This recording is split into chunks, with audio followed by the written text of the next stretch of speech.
Chers amis, Rev Tov, Beshem Hashem, Naaseh, Venatzliach, nous sommes jeudi soir, le 18 du mois de janvier, déjà le tête du mois de Shvat Lechaim Tovim Ul Shalom. Premier shiur de la soirée. Je pense qu'on en aura au moins deux.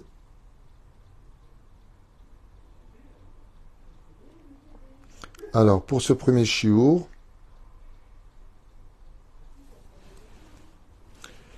nous avons shiur acheté par Léa Lombroso pour l'élévation de l'âme de Aziza Badiamanti. Aléa Ashalom, Roi Hashem, Tenahena Began Eden Lyon, Vechol Ashavot Imah, Bichlal Alachamim Vasilichot Vechen, Yehi Ratzon, Venomar Amen, Tien Nishmatat Zorach Chaim, Veshenelo Neda Yoter, Dava Yeshuot, Venechamot, Be'ezrat Hashem Barach. On commencera tout de suite ce shiur, Be'ezrat Hashem. On demande aussi pour la protection des Chayalim, Oufren, pour la libération de tous les otages, Betnaim Tovim, Be'atzlacha Rabba Bechol, Maaseh Yedehem, Yeshuot, Venechamot, Hava Ve'arva, Shalom Vereut, et on commence tout de suite ce premier shiur en pensant à une excellente refoua shlama, achlama meira ou briyut etana pour tous les malades d'Israël. Je vous ai choisi un sujet avec l'aide d'Hachem très très intéressant sur un enseignement de mon honorable Baal Shem Tov. Ensuite, vous aurez un shiur pas moins intéressant sur un autre sujet que j'ai choisi de partager avec vous. Dans cette paracha de la semaine de la paracha de Brouille, il y a marqué dans le chapitre tête, verset 1, Vayimer Adonai al Moshe, Bo el Paro, Dibarta elav, Ko amar Adonai, Eloi avrim, Shalach et ami ve'avduni. Le Créateur du monde nous dit ici, à propos de ce verset-là, enseigné par les élèves du Baal Shem Tov, que Vayimer Hashem el Moshe, Bo el Paro, viens avec moi, je prends, Dibarta elav, tu le paras, Ko amar Hashem Elokai avrim, ainsi s'adresse le Dieu des Hébreux. Donc ici, on retrouve l'identité du peuple d'Israël comme étant le peuple hébreu. Donc n'oubliez pas que la dimension du mot juif est venue beaucoup, beaucoup plus tard, puisque les tribus ont été dispersées à l'époque de Nebuzradan, envoyé par Nabuchodonosor, roi de Babylonie. Et donc ici, on s'adresse à Elohé, à Ivrim, parce que les Hébreux, c'est pour ça qu'on parle l'hébreu en Israël et que c'est la terre des Hébreux, l'État hébreu, comme on dit de façon journalière, et ami ve'avduni, libère mon peuple pour qu'il me serve. Ainsi donc, Akadosh Baruch Hu envoie dans ce verset-là Moshe et Aaron. Et là intervient une très très très grande question. Mesupar alagvir Rabbi Mutal Mikaloshin. Donc on parle d'un tzaddik qui s'appelait Mutal Mikaloshin, Sha'arosh Akaal Beir Varsha. Et il était président d'une communauté dans la ville de Varsha. Et chez Ksharim, Rabbim ou Mesoharim, ומסועפים, היו לו בחוגי הממשלה מחמת עסקיו ומפעליו הרבים. Et il avait de grandes connaissances avec les ministres et les gens du gouvernement. Donc, quel rapport? Vous allez entendre, c'est un enseignement qui nous parle à tous et qui est très, très important de retenir, comme l'histoire va le prouver à maintes et maintes reprises. Donc ici, on partage l'histoire d'un des descendants des élèves du Baal Shem Tov, Oufren, qui dit comme ça qu'il y avait donc un homme qui s'appelait Rabbi Mutal Mikaloshin, et qui avait de très bonnes relations avec le gouvernement. Et bien entendu, ce tzaddik avait l'habitude de demander toutes choses possibles pour Be'ezrat Hashem, le bien-être des Juifs qui étaient particulièrement persécutés à cette époque. Bechad hayamim nidakesh agvir lasur el beto shel tzaddik Harav Akadosh Rabbi Israël Yitzhak Mivarka. Il y avait aussi un autre tzaddik qui était très connu à cette époque, qu'on appelait le Rav Akadosh Rabbi Israël Yitzhak Mivarka, Zecher Tzadik Kadosh Bracha, Kasher Igial, le Bet HaTzadik Nichnas El HaKodesh Pnima, ושם סיפר לו הצדיק בדאגה וכך אמר, הנה, השלטון והממשלה קבעו שחובה ליהודים לדון את דיני בהערכות של הגויים. Et donc, qu'est-ce qui s'est passé? Ils sont partis voir ce grand maître du judaïsme, Rabbi Israël Yitzhak Mivarka, et ils lui ont dit, sache une chose, au Parlement, un décret est sorti que les Juifs n'auront plus le droit de créer des bêtes dignes. Regardez bien ce qui se passe. Interdit de créer des bêtes dignes. Et donc, à partir de maintenant, Juifs comme non-Juifs, tout le monde devra se rendre au palais de justice et donc appliquer les lois universelles, les lois laïques. כדי לחזק את גזירתם ולתת לתוקף, גזרה הממשלה לשרוף באש את כל כרכי השולחן ערוך חושן המשפט. Et donc, pour être certain que les Juifs ne puissent plus juger dans les palais de justice juifs, c'est-à-dire qu'on appelle le Bet Din, ils ont ordonné qu'on brûle sur les 4 parties du Shulchan Aruch, Choshen Mishpat, qui parlent des lois justement des dîners Mamonot, entre autres, qui nous parlent donc de Shoskim Bedine Israël, Alpi Torat Moshe, et donc tout ce qui touche dîner Mamonot, dîner Vashod, Vechinazadérer, toutes les lois qu'on a l'habitude de régler devant le Beddin, donc de les brûler pour que les enseignants n'aient plus de référence, ne puissent plus regarder qu'est-ce que la Torah d'Israël propose comme loi, car nous les Juifs, nous avons une mitzvah de ne suivre que les lois de la Torah. Que les lois. C'est pour ça qu'un Juif qui aurait un conflit avec un autre Juif n'a pas le droit d'aller selon le palais de justice et les avocats. Il doit d'abord se référer au Dayanim, et si un des deux parties refuse de s'y rendre, à partir de ce moment-là, le Beddin va convoquer la partie adverse. Si elle refuse au bout de 3 fois, eh bien, celui qui s'était présenté au Beddin recevra une lettre qui lui autorisera d'aller selon les lois laïques. Sinon, la Torah peut tout résoudre. Et il faut savoir que la Torah, elle, a une vision de la justice complètement différente de celle des hommes. Comme vous le savez, la Torah est divine. Ani mevakesh mimcha bechol lashon, même shel bakasha, shletel et aksharecha, ומעדיך לנסות להשתדל אצל שרי הממשלה לבטל את הגזרה הקשה הזאת. Et donc, qu'est-ce qu'ils ont demandé à Rabbi Moutal Mekaloshin? Ils lui ont demandé de lui qui connaissait les ministres, il parlait avec eux, d'aller là-bas et de leur demander d'annuler ce décret, que nous les Juifs, nous avons une loi. Mamash, comme dit le Rav Ovadia Yosef, celui qui ne va pas selon les lois de la Torah, c'est comme si qu'il a pris le Sefer Torah tout entier, qu'il a jeté par terre. Assour. Mais la vérité, c'est compliqué. Beaucoup de gens, malheureusement, au niveau du divorce, au niveau des conflits, prennent tout de suite des avocats.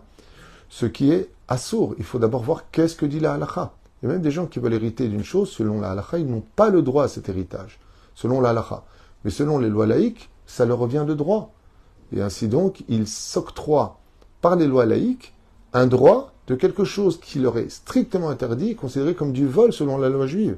D'où l'importance, si on est un juif consciencieux, qu'on croit en Dieu, en sa Torah, de demander à un dayan comment on doit régler le problème avant de se prendre des avocats, de se déchirer les uns les autres et de faire du n'importe quoi, car les lois elles-mêmes, comme en Israël, sont anglo-turques, maintenant américaines, ce qui fait que tu deviens chèvre. L'une loi contredit l'autre, c'est du n'importe quoi. Et à part cela, même si c'était des lois logiques, quoi qu'il advienne, nous avons le Shulchan Aruch qui est derrière, et lui qui traite de tous les sujets, et qui te dira le pi halakha, qui a tort ou qui a raison.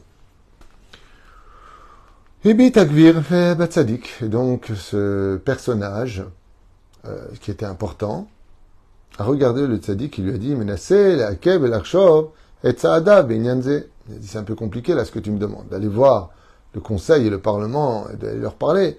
Vazamar, bechashash, rabbi, hasar agoy, amimune al agzera azo, yadua shu ke adam mesukan ve'elim. Et là, il lui annonce quelque chose. Il lui dit, sache que le ministre de la Justice qui a ordonné cette loi et qui est passée est un homme dangereux, cruel et de qui plus est extrêmement violent. Donc il lui a dit, ce que tu me demandes est très compliqué. Tov, ou Benosaf, ou Ragzan Ma'ir Chema. Et de qui plus est, c'est un homme qui se met tout de suite en colère, surtout si tu ne vas pas dans son sens. Et donc, qu'est-ce qu'il était en train de lui dire? Il est en train de lui dire, ok, moi je veux bien y aller, mais le problème qu'il y a, c'est que je risquerais de le mettre en colère et il va décréter des décrets encore plus difficiles sur les Juifs. Yoda'e davar, ach mesaprim, ki egdach munachlo tadir al shulchano. Et là, le Rav Tzadik, Rabbi Israël Yitzhak Nivarka, il lui dit, ben c'est pas grave. Toi, tu fais ce que tu as à faire et c'est tout. Et à ce moment-là, il lui dit, mais attendez, il y a aussi autre chose que je vous ai pas dit. Il a un revolver, vous savez, là où on mettait à l'époque de la poudre, il y a une seule balle. Il a un revolver qui est toujours à côté de lui. Et dans sa colère, il peut aussi me tirer dessus. Donc il lui dit, c'est pas que je veux pas y aller, mais je risque ma vie. Et on a déjà vu prendre une arme et tirer droit sur une personne qui avait osé contredire ses lois. Comment vous pouvez me demander d'aller voir cet homme-là? Quelle est la chose qui va me garantir que je vais m'en sortir? Est-ce que je veux dire Elad, Emir, Aneni 3 fois et je vais avoir un miracle? Comment je vais faire? Vous me demandez d'aller voir un pitbull, un homme méchant, un homme orgueilleux, un homme colérique, et comment je vais faire?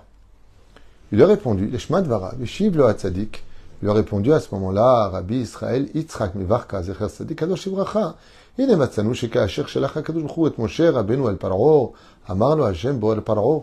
Il lui a dit, tout cela va dépendre de quel état d'esprit tu y vas. Est-ce que cet homme, qui est le ministre de la justice, il est pire que Pharaon dans la Bible? Et là, il lui a dit non, pire que Pharaon, on n'a pas trouvé. Alors il a dit, alors dans ce cas-là, tu vois que quand Akadosh Baruch Hu, il a envoyé Moïse pour aller libérer les enfants d'Israël, il lui a dit, Bo el Paro. Bo el Paro veut dire, moi je viendrai avec toi. Et là, écoutez bien ce chidouche. Il lui a dit, si ce que tu as dit était vrai parce que tu vas y aller seul sans Dieu, alors tu as raison, tu risques ta vie. Mais si tu vas avec une émouna ferme, sachant que Dieu est avec toi, et que tu vas pour faire une mitzvah, et que tu y vas d'un cœur pur et sincère, tu n'as rien à craindre. Comme ça s'est passé pour le Rav Ovadia Yosef quand il était grand rabbin d'Égypte, alors qu'un boucher qui était un peu dans la mafia s'est vu refuser la cacheroute pour sa grande boucherie qui venait d'ouvrir, il n'a pas hésité à prendre un revolver et l'a déposé sur la tempe du Rav Ovadia Yosef en Égypte. Et il lui a dit, si tu ne me donnes pas tout de suite la Théouda, je te tire une balle dans la tête. Et le Rav Ovadia Yosef, il a regardé comme ça, il lui a dit, tu peux tirer dès maintenant, je ne signerai jamais un acte de cacheroute avec une personne comme toi qui risquerait de donner du taref à des juifs qui te feraient confiance. C'est hors de question. La personne a été tellement choquée qu'elle n'a même pas pu constater, regarder un seul instant les yeux du Rav Ovadia Yosef, a rangé son arme et s'est enfui de son bureau. Lama. Parce que le Rav Ovadia Yosef lui a fait comprendre, moi, avec la Théouda, personnellement, je n'ai rien à faire. Mais la Torah me l'interdit, donc tu l'auras pas, ta Théouda. Quand tu viens au nom d'Hachem, comme tout le monde connaît cette fameuse histoire de Ben Gourion qui arrive devant le bureau de l'ONU et on lui demande pour l'État d'Israël, on est en 1947 exactement, et il vient avec la Bible dans les mains. Il la dépose. Il dit, je viens au nom de la Torah. Vous rappelez que cette terre nous a été donnée pour toutes les générations, qu'on y soit ou qu'on n'y soit pas. Cette terre nous a été donnée, comme il l'a promis à Abraham, Yitzhak et Yaakov. C'est marqué dans la Bible. Et l'ONU constata qu'à 57 reprises dans la Torah, le créateur qu'on appelle la Bible en français, le créateur du monde, qui possède le ciel et la terre, l'a donné à Israël. Ce petit bout de terrain qu'on voit à peine sur le globus, il l'a donné. Il a été accepté. Quand tu viens au nom d'Hachem, Esther a utilisé le même stratagème. On lui demanda dans la Megillat Esther d'aller voir Achashverosh. Achashverosh, cet homme cruel, souvent bourré, elle lui a dit, mais il ne m'a pas appelé, ça fait 30 jours. Si j'y vais, sans invitation, je risque ma vie. Et Mordechai lui dit, mais t'as pas compris. Si tu arrivais à l'état d'être une reine près du roi Achashverosh, c'était pour t'occuper de ton peuple. Nul n'est indispensable. Si tu ne prends pas ce rôle, demain il te trouvera plus belle que toi, te répudiera, ou te pendra, et une autre prendra ta place, et fera le travail. Qu'est-ce qu'elle répond, Esther? J'ai compris, j'ai fait une erreur. J'ai pensé que j'allais y aller seul. Mais si tu y vas au nom d'Hachem, si ce que tu fais c'est au nom de la Torah, n'aie jamais peur des obstacles qui se tiendront à toi. Jamais, jamais, jamais.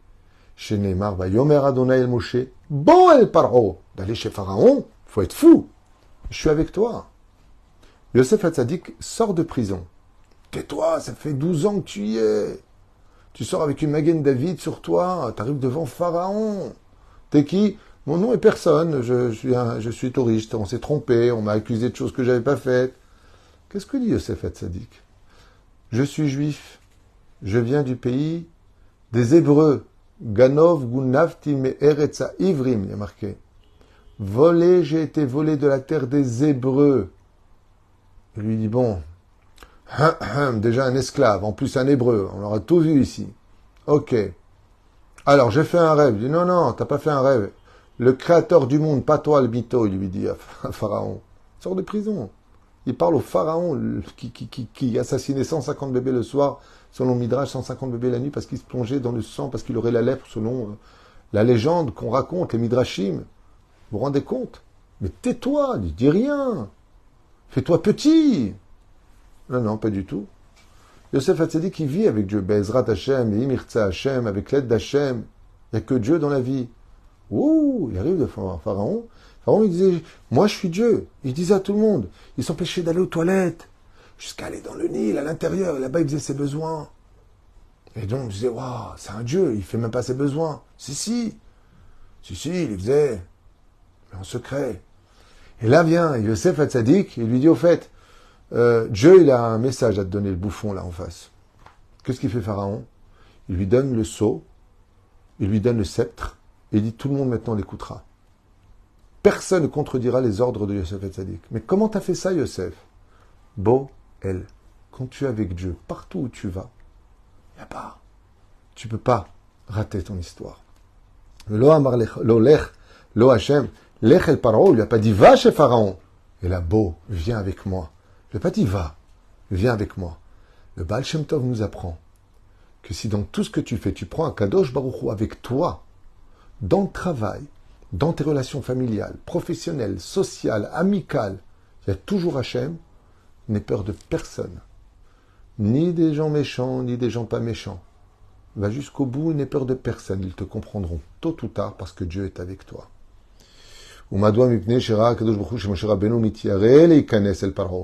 Car effectivement, Moshe a eu peur d'aller chez Pharaon.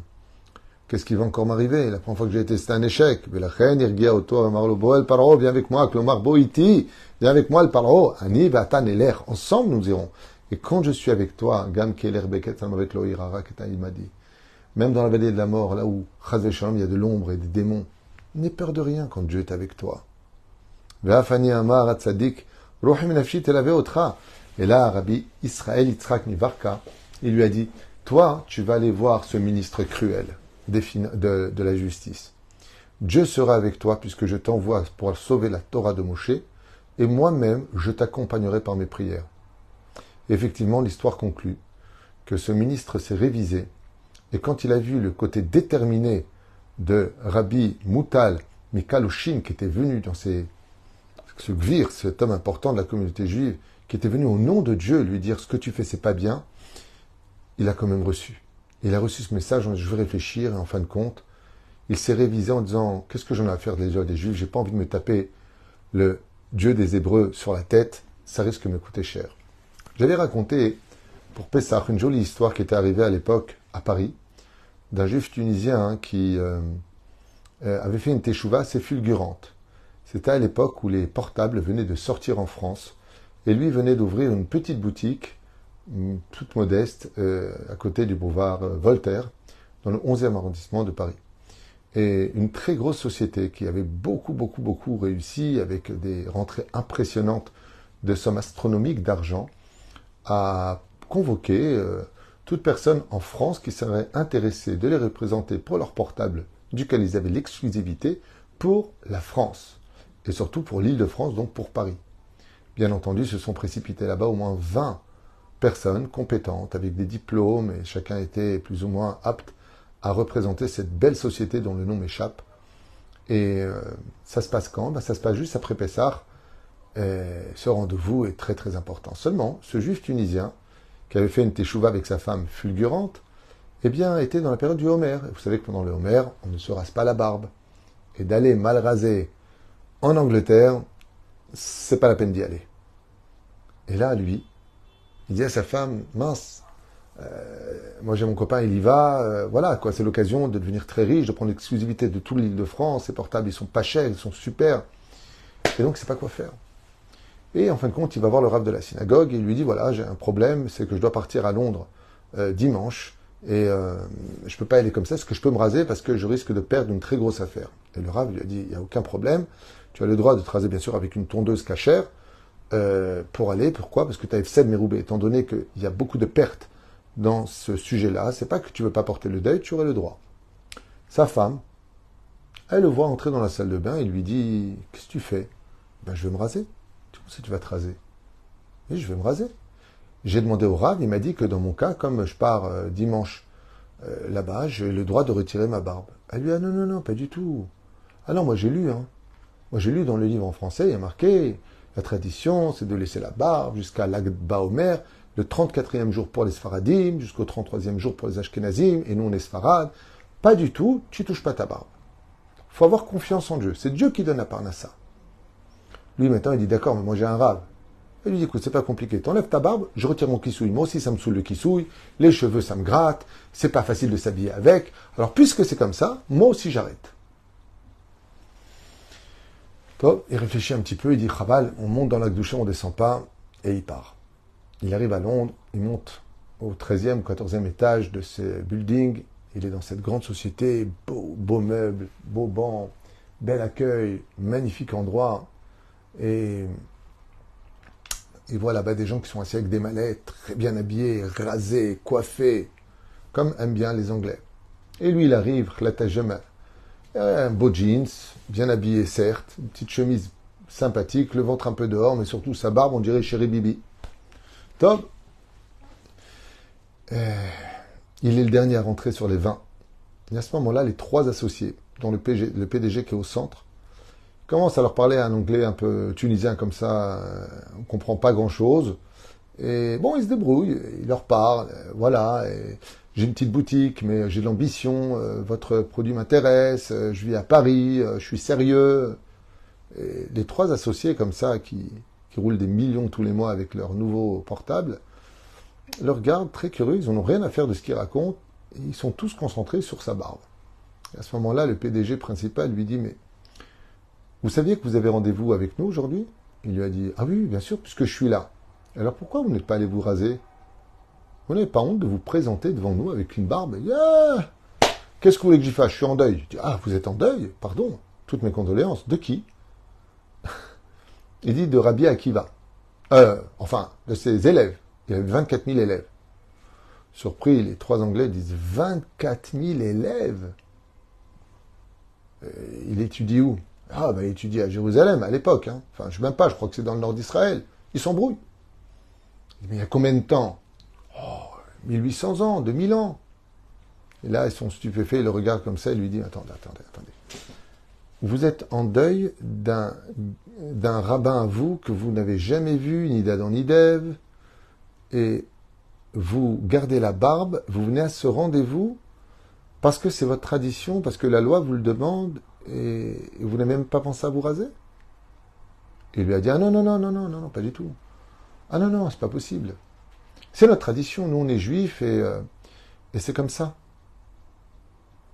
Il dit, bon écoutez, on va s'arrêter là. On vous remercie. Il dit, oh, mais de toute façon, je ne m'attendais pas à autre chose. Je savais très bien que... Il se lève et puis il appelle sa femme. Et il dit, alors, comment ça s'est passé? Il dit, comment ça s'est passé? Ils m'ont même pas laissé m'exprimer. Ils m'ont raccompagné gentiment, en me regardant comme si j'étais un abruti fini, devant l'ascenseur, avec un grand sourire, et ils m'ont dit au revoir. Et sa femme, elle lui dit, tant mieux. C'est ce que veut Dieu, il n'y a pas de problème. Seulement voilà, qu'après l'Akba Omer, il reçoit un courrier. Et dans le courrier, on lui demande de revenir au bureau, car il a été sélectionné pour les représenter en Île-de-France. Truc de fou. Il n'en revient pas, sa femme lui fait un grand sourire. Tu vois, maintenant tu peux y aller. L'Akba Omer, c'est passé, et il arrive là-bas, costumé, et cette fois il est rasé. Il arrive devant eux, il le regarde comme ça, avec un grand sourire, et le PDG lui dit, vous avez été sélectionné alors que tous étaient beaucoup plus compétents que vous. Mais la seule personne qu'on cherchait parmi les gens qui sont venus, c'est une personne qui ne se prend pas pour une tête. On cherche des bras en Europe. On cherche des bras à Paris. On ne cherche pas des têtes qui nous prennent la tête, qui vont changer les formules, qui vont... Et vous, quand on vous a vu venir avec votre tradition, à suivre des lois que vous connaissez à peine, selon ce que vous nous avez dit, pour une personne que vous ne connaissez ni d'Adam ni d'Ève, qui s'appelle Rabbi Akiva, il lui a dit... C'est exactement le genre de personnage qu'on cherchait. Quelqu'un qui ne discutera pas nos ordres, qui fera exactement ce qu'on lui demande, dans le système que nous on veut, et pas qui se la jouera patron sur notre dos. C'est la raison pour laquelle on vous a choisi. Parce que vous avez été fidèles à vos lois depuis 2000 ans. Donc on peut vous faire confiance au moins pour 20 ans de travail ensemble. Félicitations. C'est justement parce qu'il est venu avec la fierté de suivre la tradition juive au nom de Dieu que son contrat a été le seul qui a été accepté alors qu'il n'avait aucune chance logique de remporter ce contrat qu'il a rendu très riche par la suite, grâce à sa femme, mais surtout grâce à Dieu. Baruch Adonai Leolam, Amen ve Amen. N'oubliez jamais, quand on vient avec Hachem, partout où on va. Tu n'as jamais rien à craindre. Dieu sera toujours avec toi. Vous avez un shiur dans quelques instants à ne pas rater, je vous le conseille. Kol Tuv et Litraot.